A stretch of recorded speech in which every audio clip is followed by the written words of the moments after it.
Bore da bawb. Croeso cynnes i'r Egin. Mae'n hyfryd cael diwrnod braf, tywydd godidog, haul, teithio drwy ar hyd priffyrdd, os allan ni alw nhw'n hynny, priffyrdd Cymru, gael dod i Gaerfyrddin ar fore fel hyn. A very warm welcome to everybody here at Yr Egin. I really like this space. It's kind of amphitheatrical in a sense, an atrium, a galon, the Welsh word for heart, of course. And it's on a weekday, it's buzzing of people who are working in their offices upstairs, creating content for television or commissioning it at least. Some of them creating it as well, like Fflur. And people who work around the publishing industry and all other aspects of the creative industry. So it's a very important addition to the town of Carmarthen, Caerfyrddin, and it's an important indication of the way in which perhaps we might be looking at the future for Wales in terms of it perhaps not being a city sub-state, rather than, that we don't have everything just centred around the capital city. So it's an important building, I think, in that sense, because I think it represents the beginnings of something. So dyna fi wedi cael deud dipyn bach yn fanna. Elin Haf Gruffydd Jones dwi'n falch iawn o gael bod yn rhan o'r digwyddiad yma heddiw. Da ni wedi bod yn gweithio sawl blwyddyn y maes cyfnewid rhyngwladol rhwng Cymru a'r byd, ac mae hwn jyst yn un o'r prosiectau newydd sydd gennym ni ar hyn o bryd wrth i ni fod yn cydweithio rhwng Cymru a Canada, yn benodol Cymru a Quebec. So it's my great pleasure to be chairing this morning with Christian Guay-Poliquin and Fflur Dafydd. There's a little bit of a history to this, Literature Across Frontiers, Wales Literature Exchange, and also Mercator Network has been involved in international exchanges for well over 20 years now. And this particular exchange is funded through the Welsh Government and the Quebec Government. And interestingly enough, the Welsh Government's office in Canada is located in Quebec. And that makes it, I think, all the more sort of pertinent as well for us to be able to think ahead strategically as how we might work for future collaborations between Wales and Quebec. Because I think when you work in international exchange, one of the important things that you learn very quickly is that it's not just about parachuting people here and there, that it's about sowing seeds that you can build relationships, and those relationships can take you to different places, and sometimes quite, what we might call, serendipitous strategic work. So it's a combination of being quite strategic in what you're trying to do, but also being free or flexible enough to take those serendipitous moments that might lead you somewhere beyond where you expected to go. Felly, without further ado, cyfle I fi rwan gyflwyno ein dau siaradwr heddiw. I'll start with Christian. Christian, you were born just north of the US border in Saint-Armand, Quebec.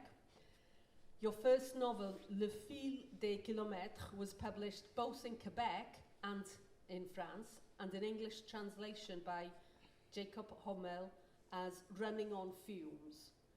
Your second novel, Le Poids de la Neige, tells the story of a badly injured man. And is that the section that you're going to read? Absolutely, yeah. Okay.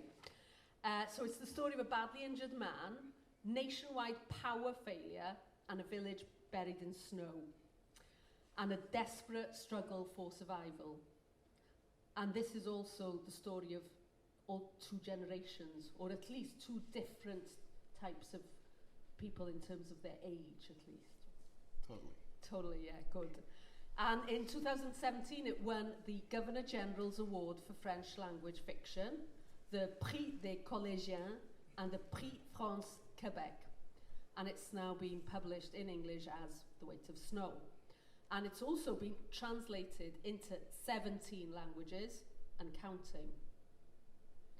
So your third novel, the last in what you're calling a kind of a trilogy, but we're not looking at them sequentially, if I understand. That's it.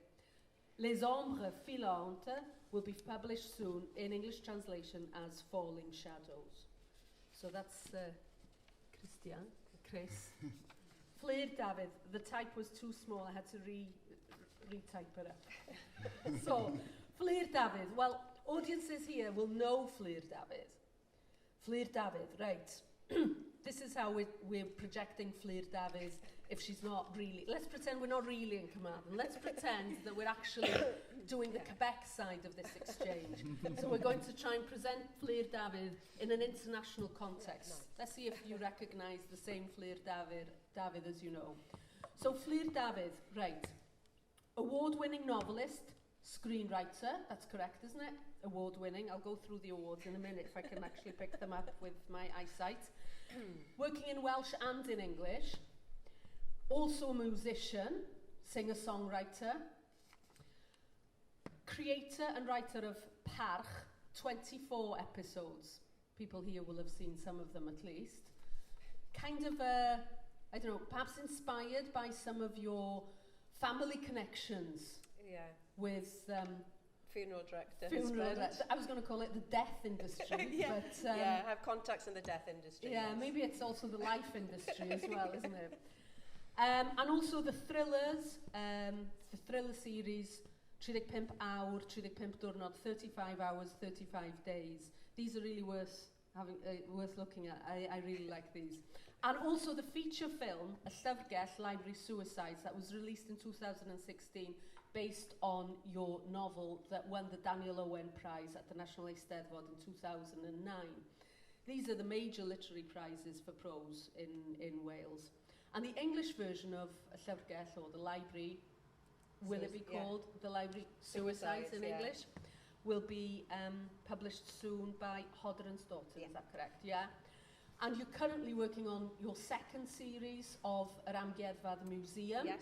You're working from here. Yeah. And you're filming in this county somewhere, if I understand, are you? Yeah, in the Carmarthenshire Museum. There you go, yeah. Yeah.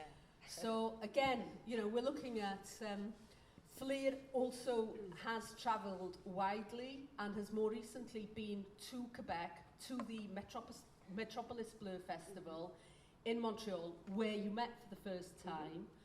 And what we hope to do is to be able to build further connections with that particular festival. I was lucky enough to attend the 2018 festival when Norway, or the Nordic countries, were kind of the guest of honour or the focus, and this was just before Norway was guest of honour at Frankfurt Book Fair.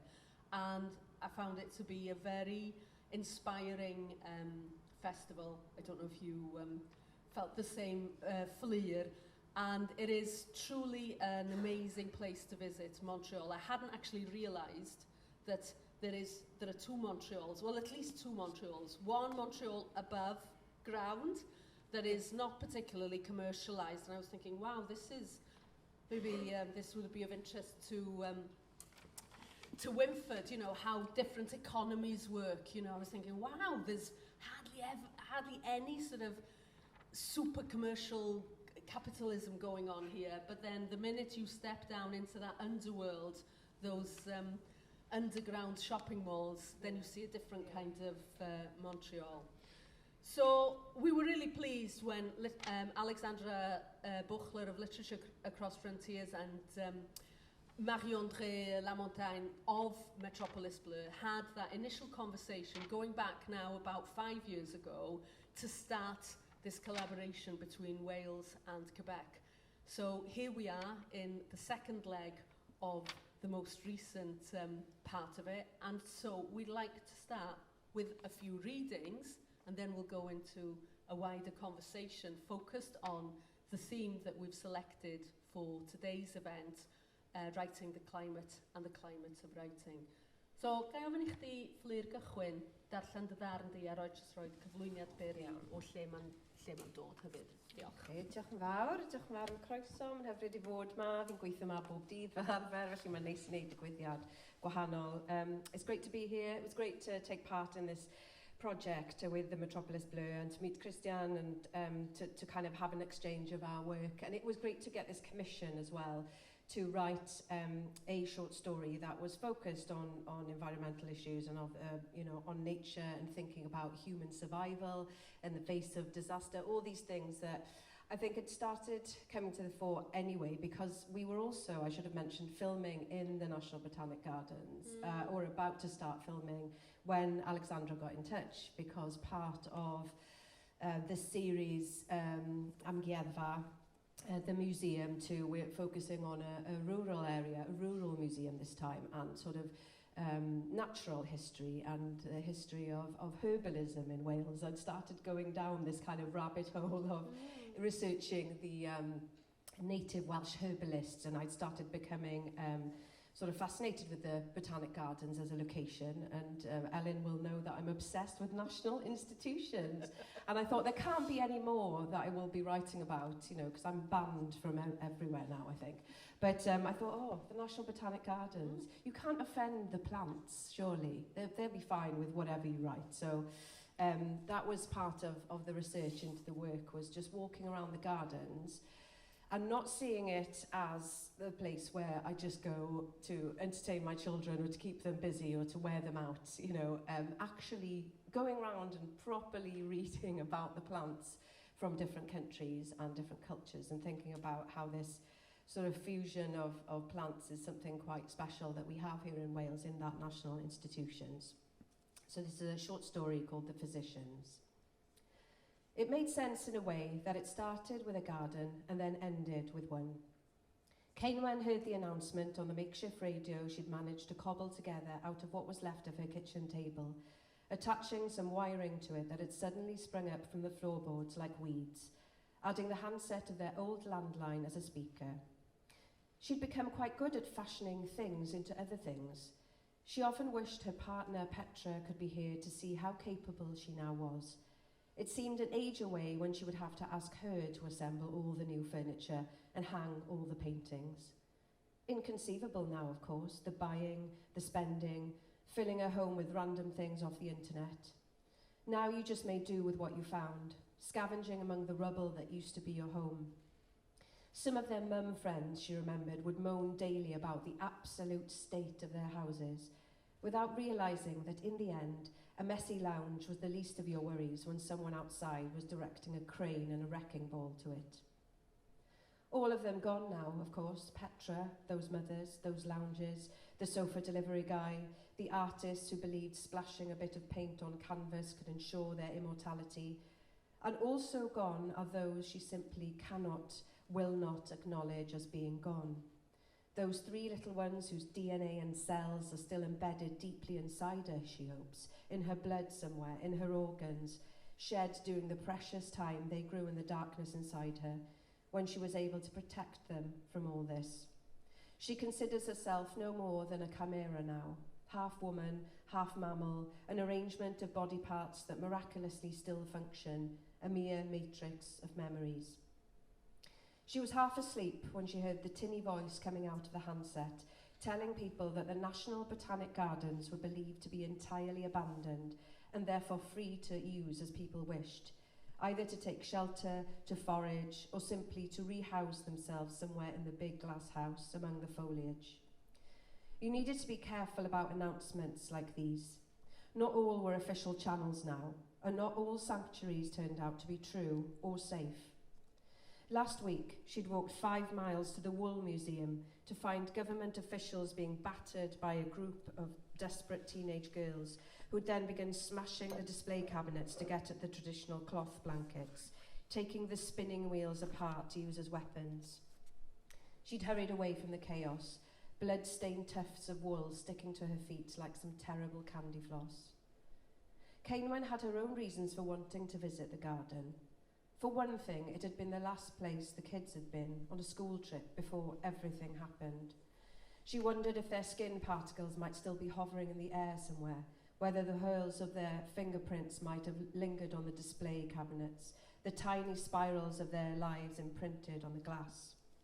And if she did die there, Ceinwen thought that surely it made sense to meet your end in a place where the pulverised human form could simply fall down into the plant roots, her corpse offering itself up as the perfect compost, a new exotic plant species bedding down into her remains.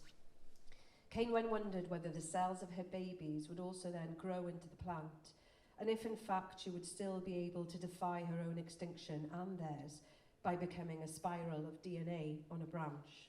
Whether those new glossy leaves would somehow remember all that had happened to her, to Petra and their boys. As she walks past the deserted welcome desk, she half expects to see staff popping their heads up over the counter as though the puppet show of normal life could be tugged back into existence at any moment.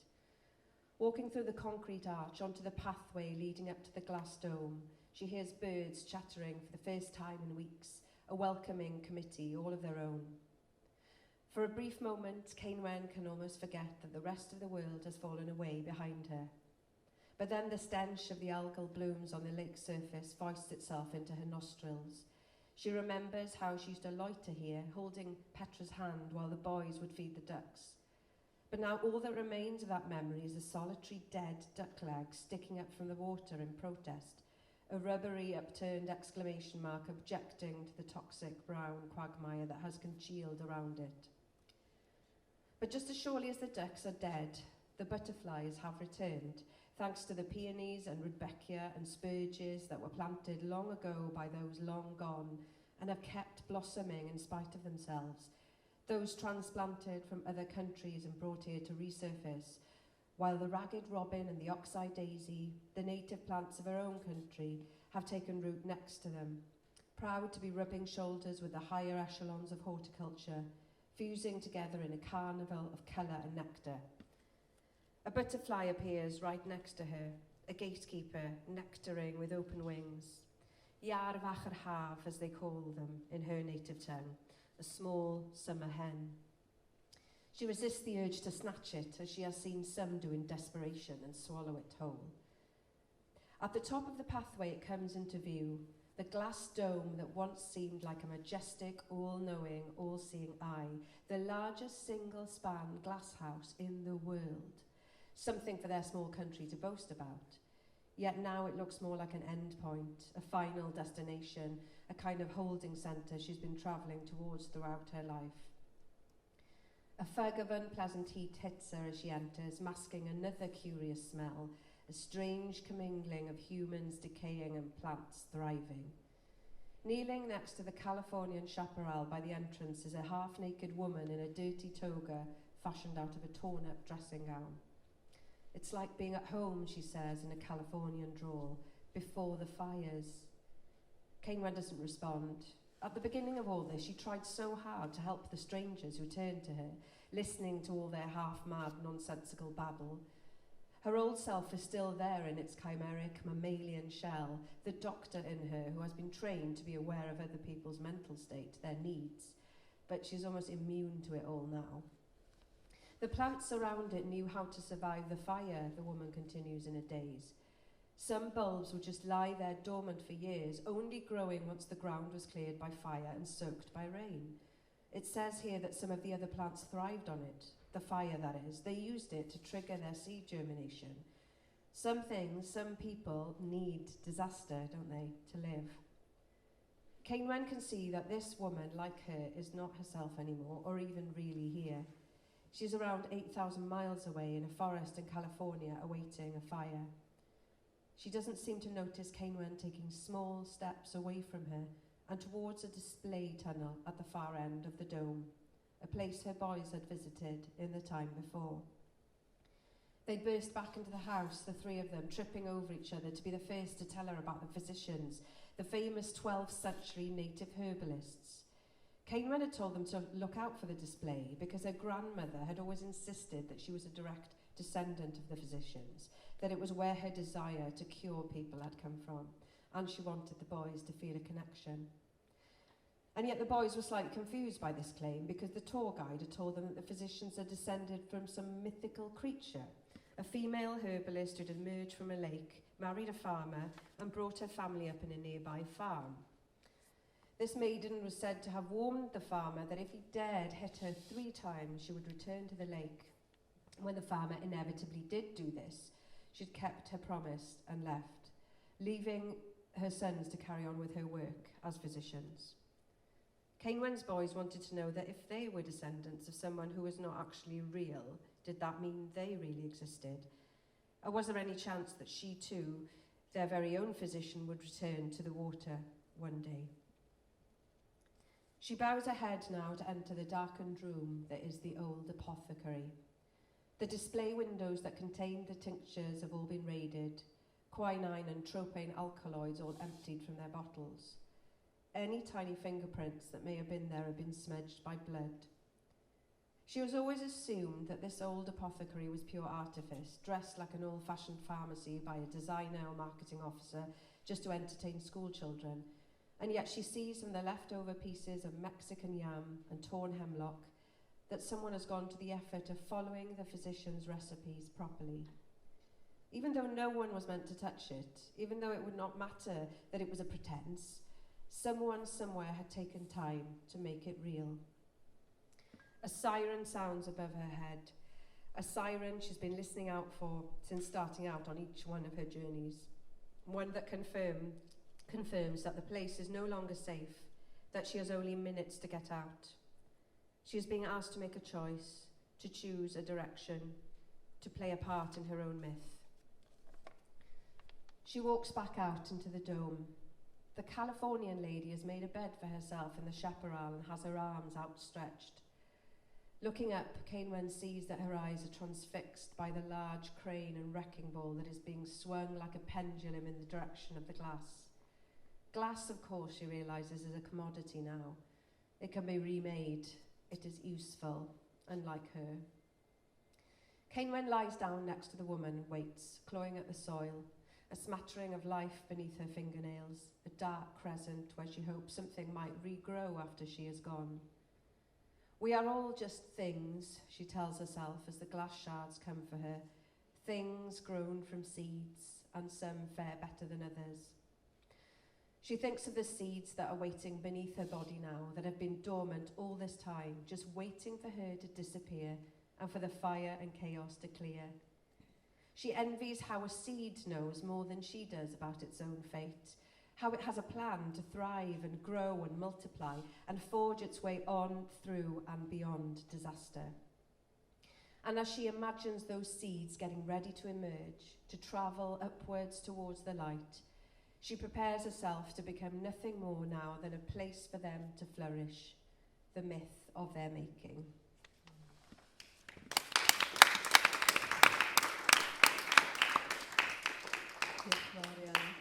It's a very powerful story and really look forward to seeing that being published very soon.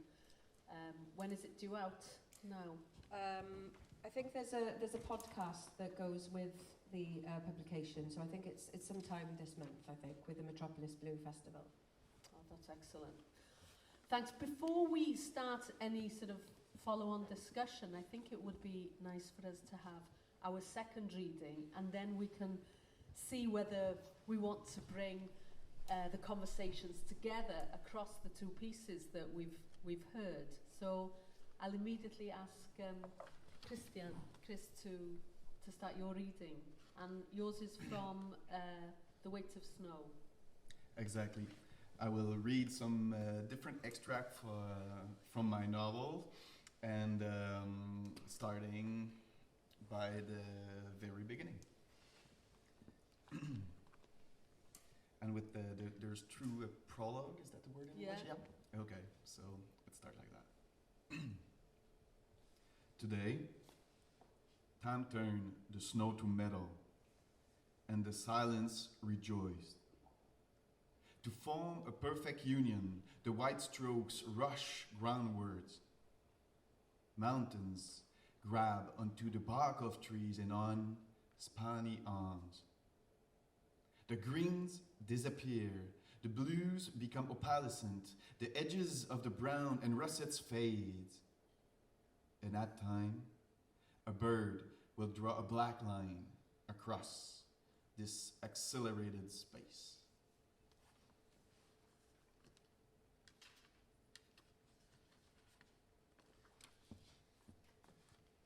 The labyrinth. Look, this place is vaster than any human life. Anyone who will try to flee will be forced to retrace his steps.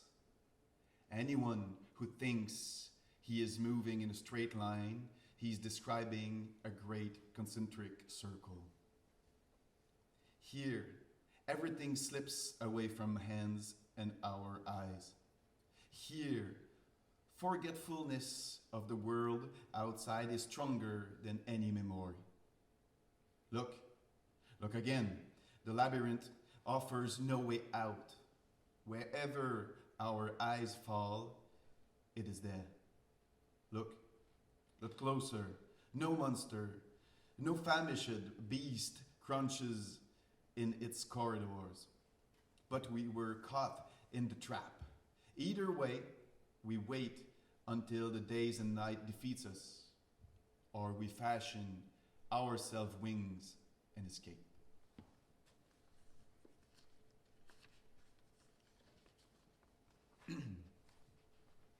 Now it's very starting. 38. This is the land of snow, and it does not share its dominance. It dominates the landscape. It waits upon the mountains. The trees bow, they reach for the earth, their back bend. Only the great spruce refuse to give in. They take their punishment straight and black. They trace the end of the village and the beginning of the forest. By my window, the birds come and go, quarrel and scratch for food. From time to time, one of them will observe the quiet house with a worried eye. On the frame outside, a thin branch stripped bare has been attached horizontally as a kind of barometer. If it points upward, the weather will be clear and dry. If it points down, there will be snow. Right now, the weather is uncertain. The branch is in a mid-journey of its trajectory. It must be late. The gray sky is opaque and without nuance. The sun could be everywhere. A few snowflakes dances in the air in the clearing. Matthias is pushing a long stick into the snow. It looks like the map of a ship, but without sails or flags. Drops of water shiver on a roof line and slips down to the tips of the icicles. When the suns come out, the sparkles like sharpened blades. Again, from time to time, one of them will pull away, fall, and stab the snow. A dagger thrust into immensity. But the snow is invincible.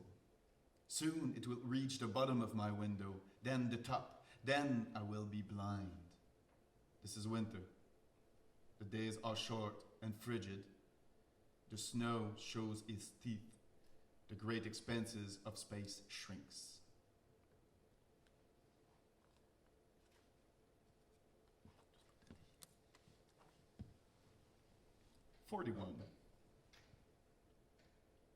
The door opens and a gust of cold air blows into the room. Matthias comes and drops an armful of wood next to the stove. The logs crash into the floor and shards of bark go flying. Matthias pulls off his coat, kneels down, and stirs the fire with a poker. Behind him, the snow forms its boot, beginning melting, and it seeks its level on the uneven floor. It's not very cold, he tells me, holding his hands towards the source of heat, but it's damp. It chills you to the bone. When the flames begin to growl and lick the iron frame, Matthias closes the stove doors, put the soup pot on to warm, and turns in my direction.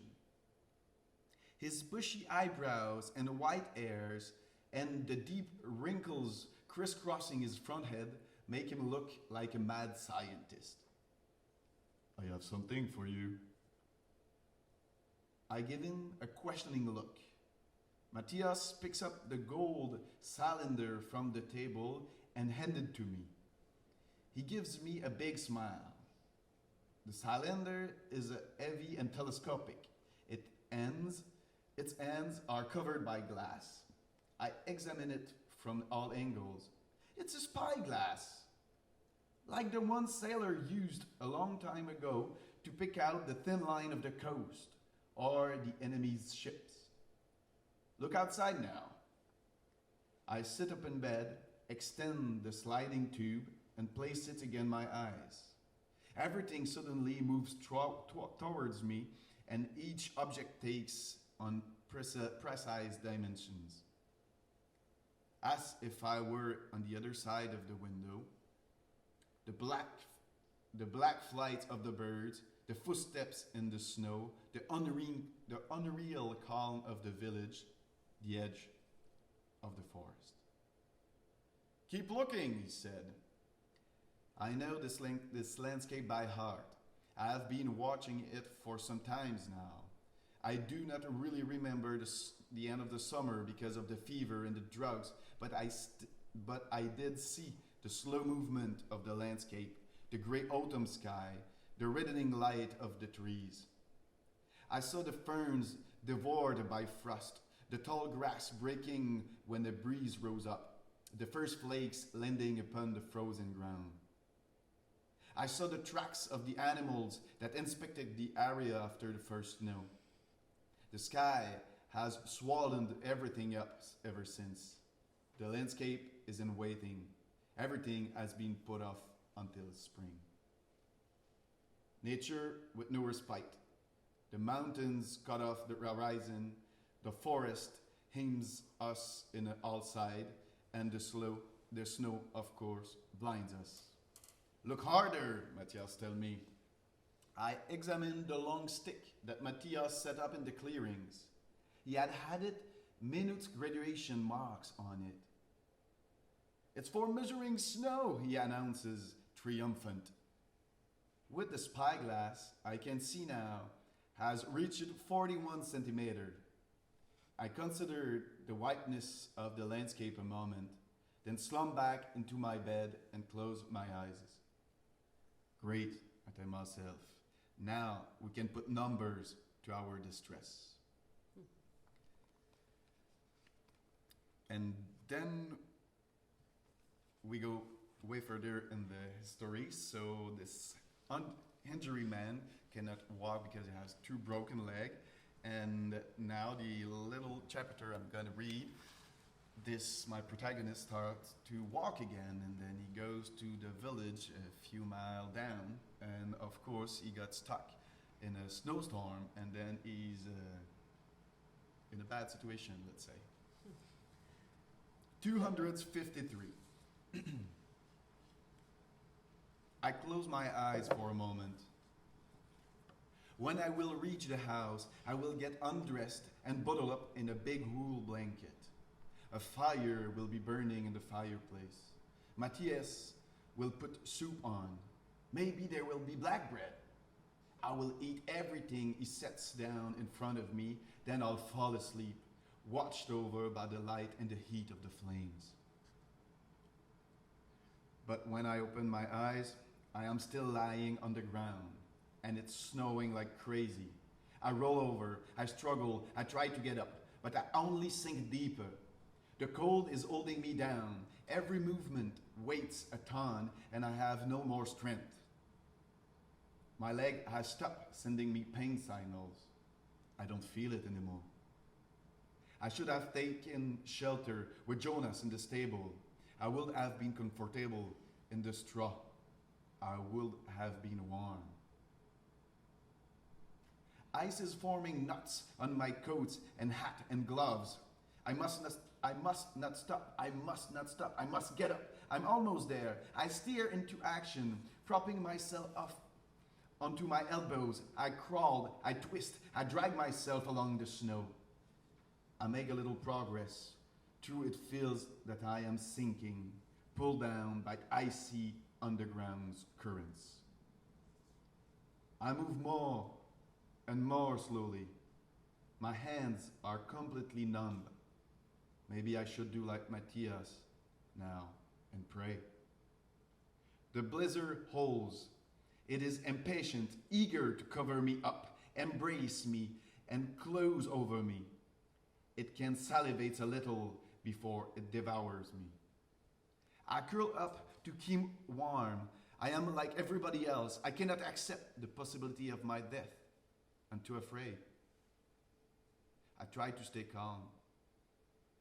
I try to stay calm. I try to stay calm, but my breathing is out of control. I can't stay there. I have to keep moving. The snow is a bed of cutting crystals. I have to stand up. I have to stand up. I refuse to go this way, bent into myself, face to the ground. Then I gather my courage and roll into my back, my arms outstretched, palms open to the sky. All around me, shadows prowl. The night is hungry and the snow carnivores.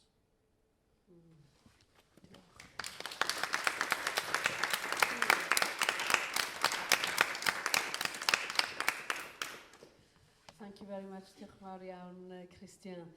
I think we've had two really powerful readings, haven't we? Two really sort of imposing environments, imposing contexts where the protagonists are, you can feel their struggle, can't you? You can feel the sense of the human or the individual struggling against such a hostile environment that has either been produced through nature or that's been produced through some kind of disaster. We don't know exactly, I didn't quite capture exactly, I don't know if I was supposed to be able to think of it in terms of an apocalypse, post-apocalyptic environment, but not entirely sure what was the background to that.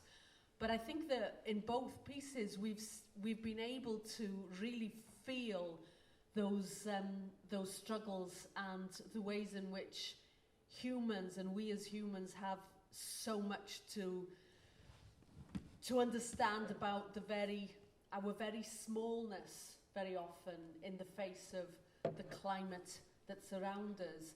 When you were preparing your work, when you were writing your work, I mean, what were the sort of big feelings and big issues that you wanted to make sure that came through in your work? I don't know, can I start with you, Fflur, with that? You know.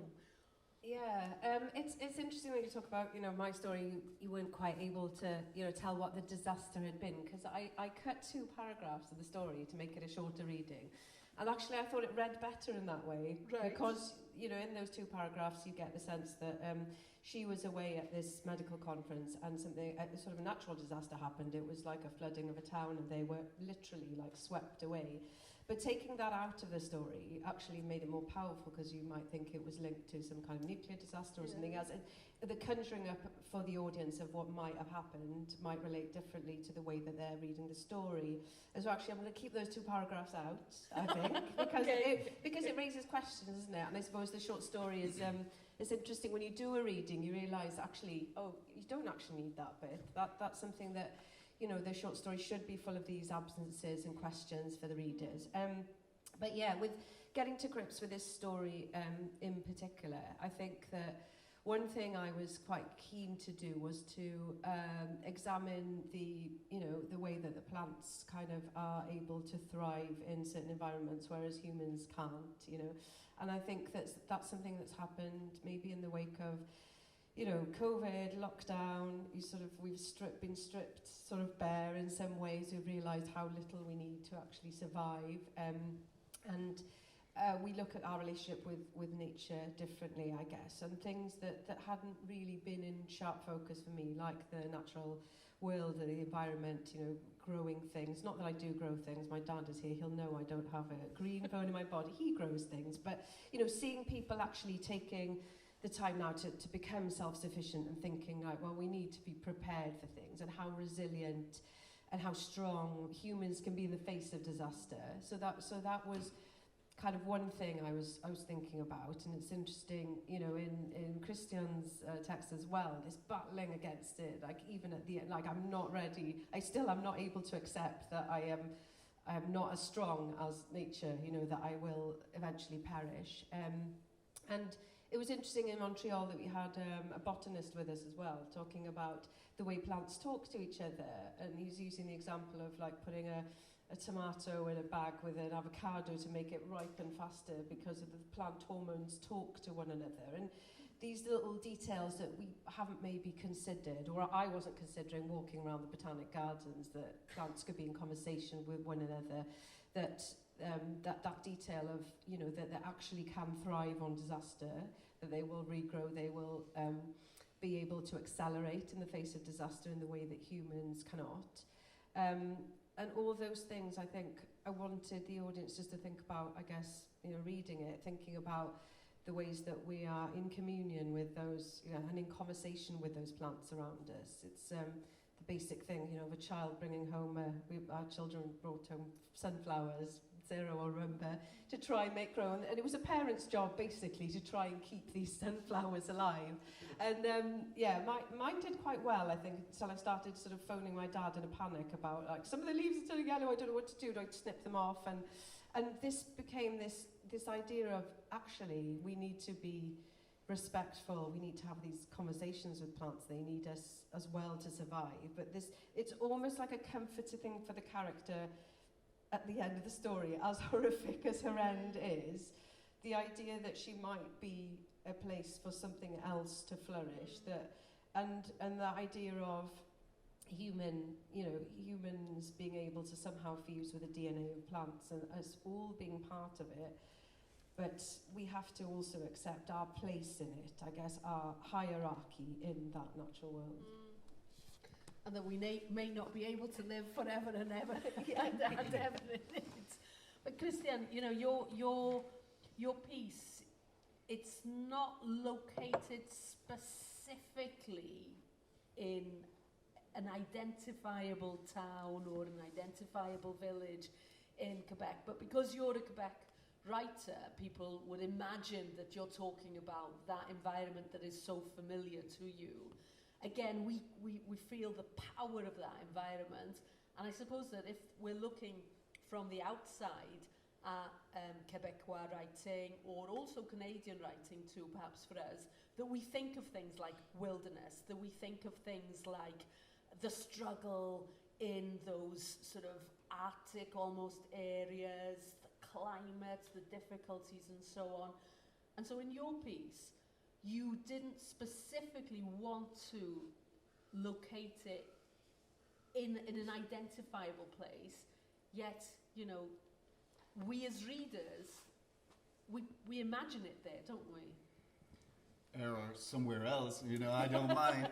And there's a specific reason for that. I mean, the first is like, it's it just, you know, for when we write and we, you know, name a place, we have to respect then the reality of the place, you know, it's just the basic fact. And when it's, you know, purely fiction, it can look like some place or another, but then we can, you know, we can do as we want, you know, as writer. And then, you know, we can have like this big tree behind, you know, I don't know, the city hall, but if this town, I name this town, and there's no tree behind the city hall, people who knows the town will say, oh, that's not true, and then they will be in the reality, and they will, like, you know, get, you know, be away of the, you know, of the novel and the story. And then, you know, it's located somewhere in the snow, somewhere lost, but like somewhere can exist, like, I don't know, like in Scandinavia and northern Russia, well, and then or you know, whatever in Canada and States. I don't care.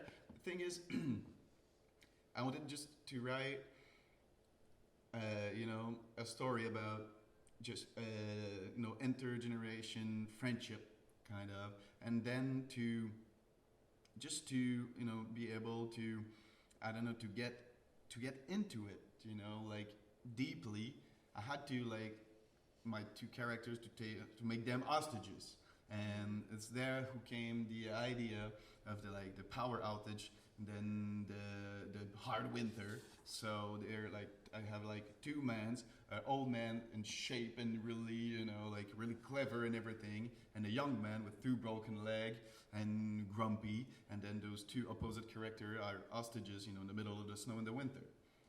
But then this whole thing about writing climate change and everything. Of course, when we do novel and fiction, we don't want to do to tell directly anyone what to do. Don't forget to put this and that in the recycle bin and this and that and do this and that. No, of course not. But then we just like give like a feeling of, as you said, like really of our relationship with nature. And instead of really, I think, writing the climate, I wrote the weather. Yeah. And I don't know how we don't put those two reality or words like near each other, because they are really the same thing. Of course, the weather is the climate, and then the climate change, and then is with this like huge winter. The thing is that was not thought like that at the beginning when I was writing it, but afterwards I was just like saying to myself, like, probably I did that just because to recall our smallness first, and how we are definitely attached to the seasons, to all those elements who are way bigger than us. And then this is not the end. This is not the end of the world. This is never the end of the world. But things are changing, and the thing is, just depend of the relation you built with the weather, with the whatever we call it, the nature, environment, or whatever. And then with this huge winters, just if there is, of course, there is a survival thing, in my this novel and my others, but just like now, survivalist novels and movies. Yeah. I mean, we saw like several of those. So but it's not about it. For me, it's the way that they find to get warm, to find food. It's just like, this is the context. Of course they are struggling, but the real struggle is how we manage to be together, to struggle together, against or with the thing or the weather. So, the survivalist thing, we can kill each other for a piece of bread, and then, it's boring. We saw that, 1,000 times. But the thing I tried at least to do, it's what's happening between two persons who are not getting along very well, because everything get them like, they are really opposed to each other from where they come from and what they are. And then how come they become a team? How come they start to, it sounds like cliché, but to love each other, despite everything is happening, and how they finally get used to this hard weather, and how they find their way through that. And do they succeed in reconciling their differences, and do they succeed in? Do you think of it as as a positive novel in that sense? Well, this a lot of people like in Quebec and in press. Chris, it's like, it's so dark, your universe. Your novels are so dark and so there's almost no hope. And I always said, but you said almost, because there's I like this this sentence from probably this Canadian singer Leonard Cohen, who died 2 years ago, and he says many things, but he says there's always some cracks of light. And this is little sentence, I love it, because there's always some cracks of light, and there's hope is the thing. Of course, it sounds cliche again, but hope is the thing that we must not touch to hope. hope is a thing we pass along and it has to stay intact. And then for me, to have, I said, those two characters who have to, you know, at the beginning, you know, work together to be able to, you know, to get through the winter. And the thing is, I mean, it's a detail in the novel, but the old man, I mean, he has to take care of the young and injury one to get to the city, because people of the village, you know, say, okay, we have this injury man, we cannot, you know, manage it. You take care of him, and then in the springtime, you know, we get you what you want. You know, there is like a convoy who go to the city, and we'll find you a place in there, and then you can go and, you know, and find your life back because he's come from the city, and etc. etc. So at the beginning, just I want to say is that their team is force, and they are both, but especially the old man, interest. You know, so they help each other because they're forced to. Yeah. But more and more it goes. I mean, this is who we are. I mean, we get attached to other, and even, you know, when we don't trust, and there's you know, a lot of trust issue, and it's not, you know, just like a perfect, like every relation, it's not the perfect line. It's like love growing and being better and everything is wonderful and flowers and everything. No, it goes like that. By the end, for me, even if some people see it still die, but there is some that just I won't tell him because it will spoil the end or whatever. Yeah. But there's some gesture, like people like the old one through the young one, and the protagonist through the old one. They just like do some really like uninterested gesture. Yeah. But really, and then I think, you know, the cracks of lights are there, so they're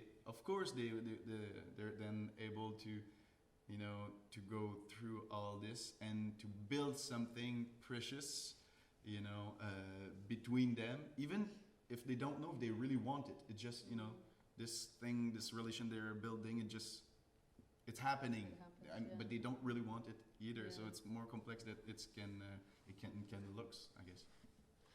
Yeah, thanks. I mean, almost no hope is much better than no. Let's be grateful. Let's have the half full rather than the half empty glass. You allude to a lot of relationships in your piece as well, and we know that we can see how it ends, in the sense that at least where we leave the story, it doesn't look particularly hopeful in that immediate sense. But you also said earlier that, you know, the protagonist seems to be reconciled with the fact that whatever happens to her now, that there is something going to follow from her life that will produce life perhaps in a different way. But in terms of looking at the sort of the backstory and the relationships between the people that you mention in that story, you know, how much thought do you give to that backstory when we don't actually meet them at all? We just look at them as fragments in her mind, don't we? Yeah, well, it's interesting, and following on from what Christian was saying, is a bit of a contrast, really. You know, you have people interacting with one another and having to survive in terms of their relationship with one another, whereas what interested me in writing this was Cainwen actually having to focus on herself as an individual outside of this obviously very full family, domestic life that she'd been living with her partner Petra and their 3 boys, and that had been her entire existence. And so what happens then when all that is stripped from you? So we know she's the only survivor of whatever has happened. She's the only survivor. And there is that enough of a survival instinct in her for her to actually keep on living, keep on going, keep on responding to these whatever announcements there are for food and scraps of, you know, shelter. She does actually keep going. So that was kind of something I found quite fascinating. And this notion of, you know, right at the beginning of the story, she's someone who's like quite inept at assembling furniture, but all of a sudden she's made her own radio. She's keeping going because she has that sense of, and it's also in the story, that I was reading a lot about, you know, the DNA of children that you'd carry like staying in your own DNA, that as long as she is still alive, there's also that really powerful thing for her, that she is the memory of the life that they've lived together. So she feels that kind of, almost that responsibility to nature, her own nature, and the fact that she's carried these children, this, you know, that miracle of nature, to keep her actual existence going as long as she can, rather than completely giving up, which you can imagine a lot of people might do in this situation. And there's that, yeah, it made me think a lot about the interaction that we have with other people, you know, that we form our identities based on, you know, obviously we have our own identity, but we are ourselves in relation to other people. And that there's something quite fascinating about being sort of completely stripped of that and having to forge another identity. We get the sense that hers is slightly different without them.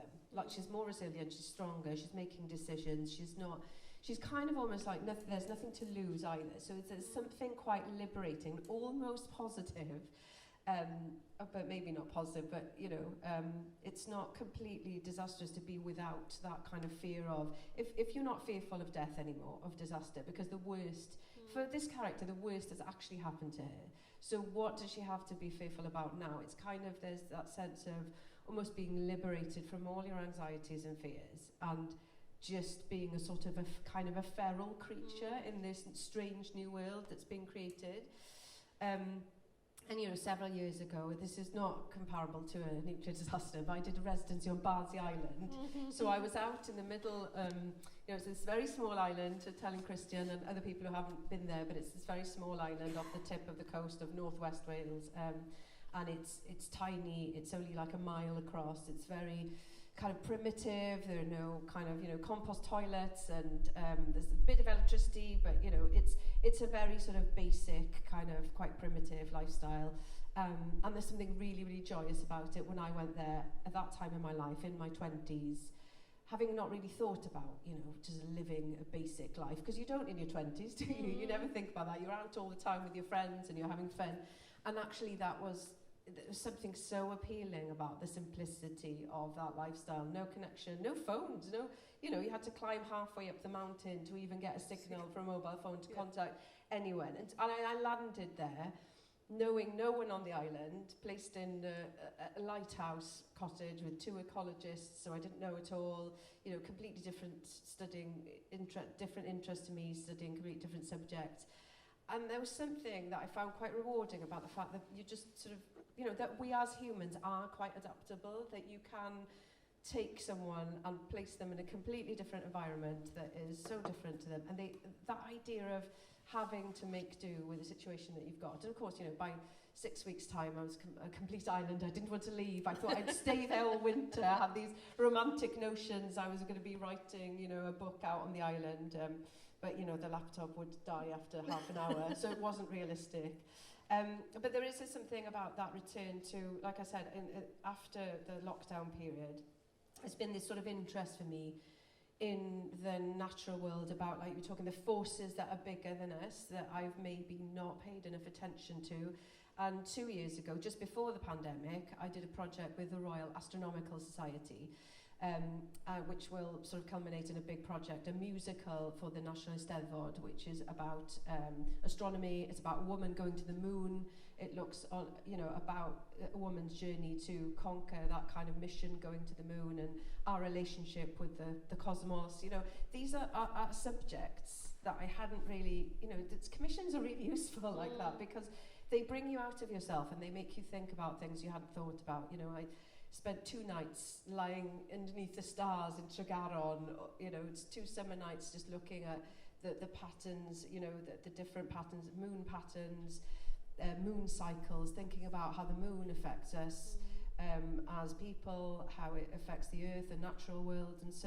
And then I wrote this book, Fflur Dafydd, which was a sort of a memoir or a moon-noir that was about my relationship with the moon, which again I think feeds in. This has sort of felt like a very natural progression of that, trying to understand, like, not think about ourselves in this sort of domestic, familiar space, but think about ourselves in the context of something larger, as this very, very tiny thing. And it's weirdly reassuring, I think, to think that you are such a small part of the huge fabric, you know, of the natural world. And it's something I hope to continue doing in my work. the shadow of a scar, the cysgod Crais, you know, it's Yeah. a very well-known phrase in Welsh from a sonnet by one of the best writers of the 20th century, T.H. Parry Williams, that we think of as that our existence is only, you know, the shadow of a scar, not even a scar, the shadow of where the scar used to be, you know, on that broad landscape. And I think it's interesting as well, in the conversations that we've had so far, you know, that we've been thinking about individuals, about humanity, about the struggles with broad themes, with big nature, big environment, and yet you're both also very much writers who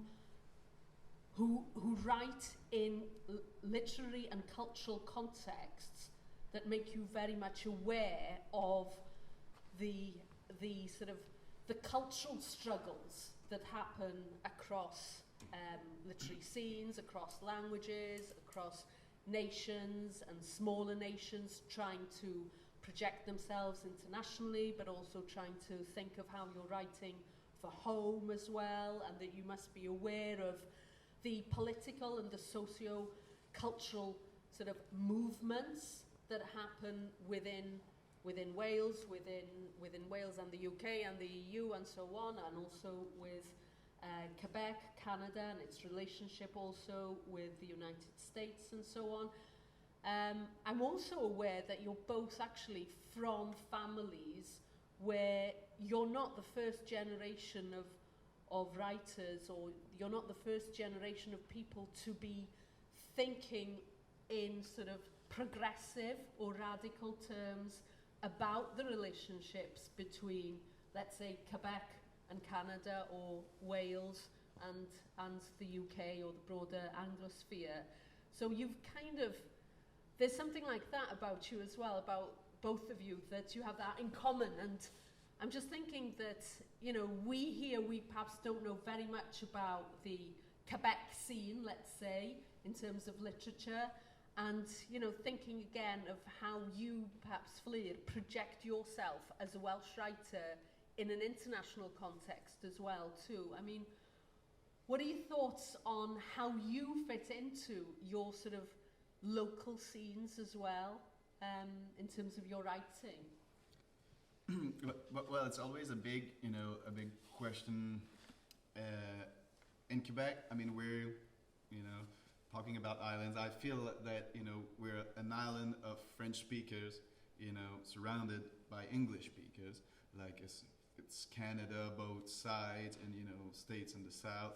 So then what's happening, with the time, and, how come we still speak French? And it's our history, but the fact is, I realize now, because there's a point where we can say, but we will all speak English, in 200 years, so, don't need to, to bother and, to fight against and blah, blah, blah.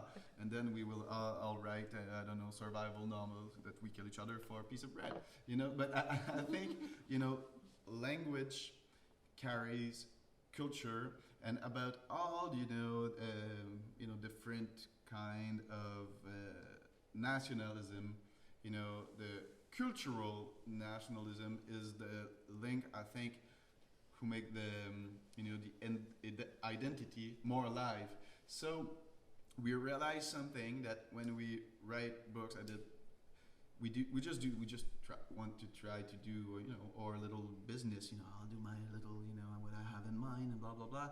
But then it's still, a cultural gesture, like, writing a book. It's still bigger than itself as well, because finally people, other readers, for example, like, when my thing about the snow, sometimes it's finally people from Quebec found themselves in that, because they said, okay, that's something that really, like, made us as who we are culturally. This relationship with, nature, forest, huge spaces. There's something that meets was just like, I just needed that for making my story. But doing so, I was putting in place a really, common cultural thing. but when it's being said, it can be, I don't know, received, and people like feel it really, really strongly. So in Quebec, that was kind of the reception. People like kind of recognize themselves, you know, in the struggling of nature. And so that when we recognize ourselves, you know, in our own culture, that make a strong sensation about, you know, this is who we are and what, you know, what we experience, and, you know, etc., etc. And there's the other side of the part of, you know, of existing as a culture is the feeling from the inside, as I just said, and the feeling from the outside. Outsider says, yes, you know, just kind of confirm it. Yes, you exist as a culture. I mean, it's not, you know, so I had like a great time, you know, talking with people who just, oh, well, you know, is Quebec like that with the snow and then, and you know, huge space, North America, French speakers in North America, etc., etc. But then there's something about like other, you know, other readers, for example, when it was, you know, southern France or like in Spain, you know, there's not that much snow there. There's some in the mountains, but that's it. But they read that and they see a culture there, you know. And there is many way, and I would say that there's many way to, you know, to make a culture alive. And I found in Quebec there's this new, not that new, but it's a big wave, you know, to our way to speak French, which is quite different in France, of course. And you know, a lot of novels, you know, have this like vernacular language, you know, and it's really well done. It's really like, give like a, you know, intimacy feeling. But me, it's not the thing, you know. I mean, I write in French it's really standard French and simple words and, you know, short sentences. But the thing is, finally, the themes are so deep down the culture that made it alive as well. So there are different ways, but the thing is, more culture, you know, do arts, whichever kind, and more the states sustain arts as well, whichever, you know, field. More culture is alive, you know, by the inside and then by the outside, because people say, oh, this is interesting, what's happening there in Wales, what's happening finally, you know. So that made it alive, and not just a question of, you know, identity, we keep our money inside, and then just not just something close on itself, but finally culture, you know, it starts really near, and then it goes like further than the borders. And your work as well has travelled, hasn't it, Fflur? Yeah, it's those are just really interesting themes, I think, that Christian's brought up about, you know, our relationship with, you know, culture as writers. Like, writing is kind of so bound up in culture in some ways, but also the writing has its own particular dynamic that exists outside of culture. But I think the positing myself kind of as a Welsh writer, but in the world, I think it is quite an important thing for me. I've always written in both languages, but the subjects that I write about in English tend to be kind of still bound up a little bit in my Welsh cultural identity. It's like there's kind of no real escape from it. Try as I might, I cannot escape. And so it's been interesting with, you know, the similarities with Christian's work as well. The version of the library suicides in English is set in an unnamed country. You know, it's an unnamed country that has a difficult relationship with a neighbouring country. I wonder where that could be.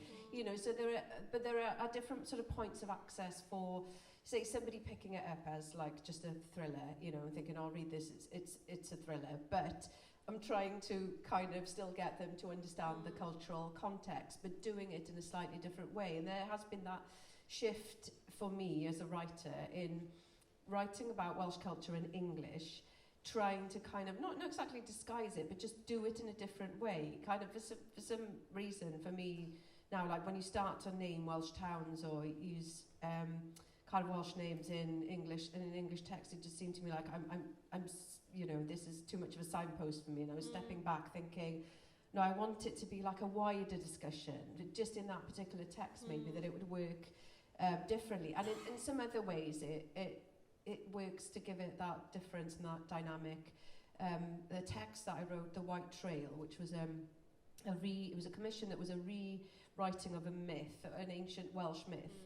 And I made it sort of a strangely dystopian, again, weird story about this sort of woman disappearing in a supermarket on an ordinary day. So it was a contemporary context, but I used all the medieval names in the Mabinogion. So first page you have like Golefydd and Cilydd, and English language readers were saying, oh, the instant, you know, they saw those words. They didn't think of them as Welsh, they thought of them as weird dystopian names, you know?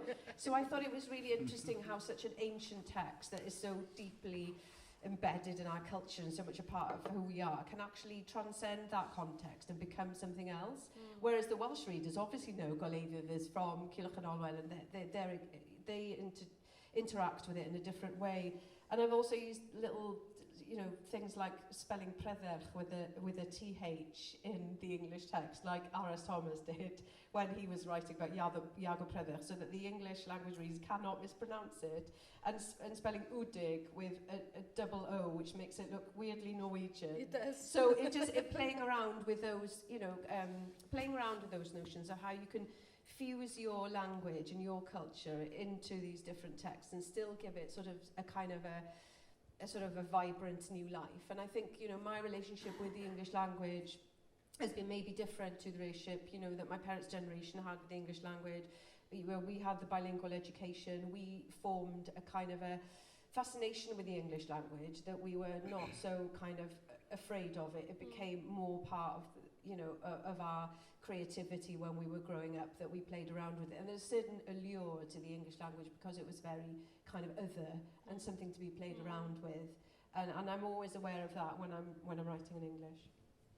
Oh, diolch yn fawr iawn. It's really interesting. I think we could carry on actually talking for quite some time, but I'm trying to keep an eye on the clock as well, and thinking that there may be some questions or comments that people would like to make, or to some issues that you'd like to raise, or to pick up on anything that we've been discussing so far. I'm trying to look around to see if there's any sort of movement towards hands or eyes or eyebrows or I've never been an auctioneer, but I can imagine that some auctioneer skills are useful for these kinds of moments. But if we don't have any further questions, I think we've got some coffee left, and we've got some croissants left, and we've got an event later today at the Botanic Gardens at 2 o'clock, and everybody is welcome to join us there too, if you like. I've never actually been there, to my shame, so I'm looking forward to that event too, and also perhaps to being able to place some of the story that we've heard from Fflur in particular in its imagined environment, and to see that dome, and to think of what might happen with a natural disaster struck into that environment. But other than that, then, I'd really like to thank both of you for such an interesting conversation, and for some fascinating readings as well. And I really look forward to being able to read more of your work, Christian, in particular, and to seeing the physicians appear. And let's see whether she decides to retain those 2 paragraphs that she cut out that provide the real clues for what happened. Maybe some other people would be able to give some guidance there too. Maybe if you felt like I did, that it was quite fascinating not to know whether what the cause was. So let's see anyway. Ond diolch yn fawr iawn i'r ddau ohonoch chi. Je vous remercie les deux. Et on a très bien passé like 1 heure ensemble ici, and we really look forward to having more conversations between Quebec and Welsh writers here in Wales and in Quebec as well, and possibly further afield too. Diolch yn fawr iawn i'r ddau ohonoch chi, a diolch am drefnu Alexandra ag Yr Egin am yn cynnolyg.